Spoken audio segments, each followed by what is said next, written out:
Est-ce qu'il faut que l'État lui-même fasse des gestes? Je pense à la TVA notamment, parce qu'évidemment c'est mécanique. Plus les prix augmentent, plus l'État s'en met dans la poche avec la TVA.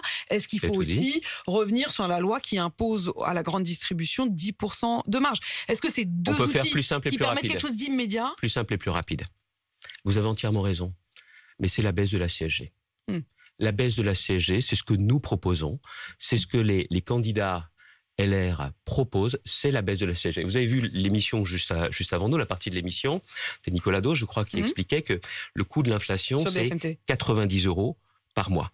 Il faut Emmanuel Le Chypre le disait c'est 90 € par mois par ménage. Une baisse de la CSG qui amène par personne qui travaille à au moins 100 € par mois tout de suite, et il faudra certainement aller au-delà. Pour compenser cette hausse du coût de la vie. Donc il y a une façon de faire, c'est-à-dire que vous augmentez le salaire net, le revenu net, en baissant la CSG. Mais pas seulement sur les salaires. Pourquoi on oublierait les petits artisans, les commerçants? Pourquoi on les oublierait? Pourquoi on oublierait les agriculteurs? Vous voyez, ce qu'il y a au cœur de notre projet, c'est la reconnaissance de la valeur travail. Et ce sont les classes moyennes. Monsieur Macron s'occupe plutôt des gens qui vont bien. De temps en temps, il pense aux gens qui vont pas bien.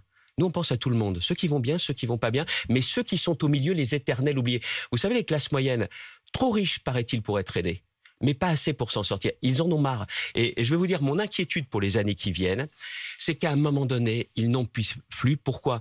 Parce qu'il y en a certains aujourd'hui avec des petits salaires qui disent « Mais cet hiver, il va falloir faire le choix entre se chauffer, se nourrir, se chauffer, payer son loyer ». Et c'est des gens qui ont aussi toute leur dignité et qui veulent surtout faire plaisir à leurs enfants. Il y en a aujourd'hui des familles qui se disent « Mais les marques, symbole de ce qu'est aussi la marque, est-ce qu'on va pouvoir continuer à le mettre sur la table ?» Et je parle, Apolline de Malherbe, de gens qui bossent, qui travaillent. Et si on n'entend pas leur détresse, leur souffrance, alors je vous dis que tout ça finira mal.